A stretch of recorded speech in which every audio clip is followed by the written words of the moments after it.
A day, he sat quietly in the park, appearing ordinary, until his voice revealed a family secret.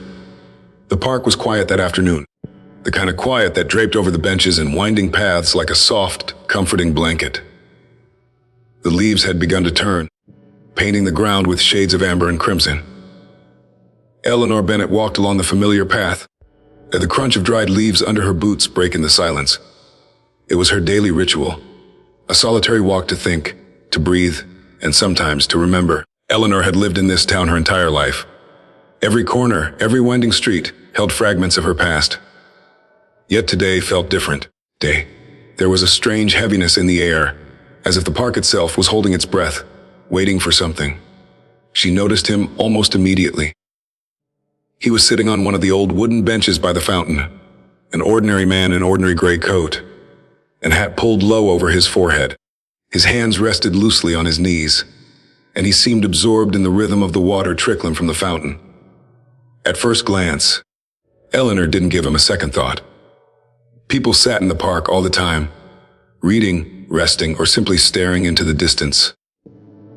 But then something about him caught her attention.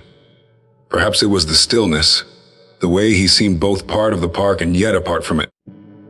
There was a strange familiarity in the curve of his shoulders, in the way he tilted his head slightly, as though listening to a melody only he could hear. She walked past him slowly, her curiosity piqued. "Beautiful day," she said casually, a polite nod accompanying her words. The man didn't move at first. It just lifted his gaze slowly when he spoke.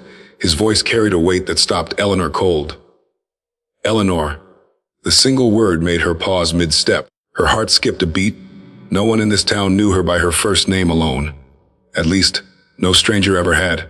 She turned fully, every day searching his face for a sign that he was joking, that this was some odd coincidence. But the eyes staring back at her were steady and calm, familiar in a way that made her stomach tighten. "I'm sorry," she stammered. "Do we know you?" He smiled faintly, a sad, almost apologetic curve of the lips. "Not yet," he said, "but soon." Eleanor felt a shiver run down her spine. There was something in his voice, an intimacy, a recognition, that unsettled her. She took a step back, instinctively reaching for the safety of the path. "Sit with me," he asked suddenly, gesturing to the empty space beside him. His voice wasn't demanding, it was inviting, almost gentle. For reasons she couldn't explain, Eleanor did. Something deep inside told her that walking away would be a mistake. She sat across from him, careful to keep a small distance. "My name is Thomas," he said, extending a hand. "Thomas Carver." The name rang faint bells in Eleanor's memory. She shook his hand cautiously. "I don't think I've met anyone by that name," she said. "You haven't?" he replied softly. "Not yet." There was a pause, a charged silence that stretched between them. Eleanor studied him, trying to find some clue in his face, his manner. Anything that would explain why he had called her by name. And then in a voice that trembled just slightly, he said, "Your mother, she always hoped I would find you someday." Eleanor's breath caught. Her mother had passed away nearly 20 years ago, and she had never mentioned anyone named Thomas. She opened her mouth to ask a question but found no words. "I suppose you don't remember me?" Thomas continued, his voice calm but edged with emotion. "I was part of your life long before you were born. Perhaps you've heard stories, fragments, maybe nothing." Eleanor shook her head, confused. "I don't understand." Thomas leaned back on the bench, folding his hands. "Your father, he was a good man, but he kept secrets. One of them was me, or rather, the truth about who I am in your life. I suppose you might think of it as a family secret." Eleanor felt her heartbeat accelerate. "A family secret," she echoed, her voice barely above a whisper. He nodded. "I am your half-brother. Your mother and I share a history that she never fully revealed. She wanted to protect you, and in doing so, she left the truth buried." The words struck her like a sudden gust of icy wind. A half-brother. How could this be? She had always believed her family was simple. Quiet, predictable, straightforward. Yet here was a man, a stranger until this moment, claiming to be bound to her by blood. "I know this is a lot to take in," Thomas said, reading the shock on her face. "I wasn't sure how to approach you, but I knew I had to. There's so much to explain, so many things left unsaid. Eleanor wanted to recoil, but to demand proof. But something in his tone, something in the weight of his presence, kept her rooted. She remembered her mother's stories, vague anecdotes about a man who had come and gone, a brief presence before she had married Eleanor's father. Could it be possible? Why now? She asked finally, her voice trembling. After all these years. Because I found your mother's letters, he said quietly.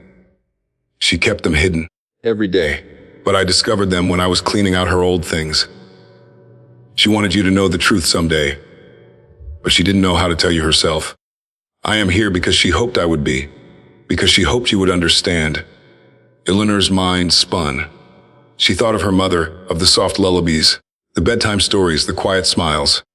The idea that there was an entire part of her mother's life she never knew.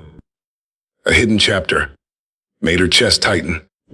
Thomas reached into his coat pocket and pulled out a small bundle of letters, tied neatly with a faded ribbon. She wrote these for you, he said. Not for me, not for anyone else. For you. With trembling hands, Eleanor took the letters. The paper was yellowed, the ink slightly smudged with age. She felt a lump in her throat as she read the first line. Eleanor, if you are reading this, it means Thomas has found you. I wish I could tell you everything myself, but perhaps he can. He is part of your family in ways you may not yet understand. Tears blurred her vision. For a moment, the park, the benches, the crisp autumn air, all faded. It was just her mother's words, and this man who had quietly sat in the park, waiting for the right moment to reveal the truth. Eleanor began, her voice breaking. I don't know what to say. You don't have to say anything. Thomas replied gently. Just know that you're not alone. I am here now, and we can start from here. Slowly, one step at a time. For the first time that day, Eleanor felt a strange sense of calm. The world hadn't changed. The park was still quiet. The leaves still painted the ground in fiery shades. Yet everything felt different. There was a connection, a thread of family that had been hidden but was now within reach. They sat in silence for a long time, listening to the fountain, the rustling leaves, and the soft whispers of the wind. Eleanor thought of her mother. Every day, smiling at the thought that she had orchestrated this meeting from beyond, trusting that Thomas would find her.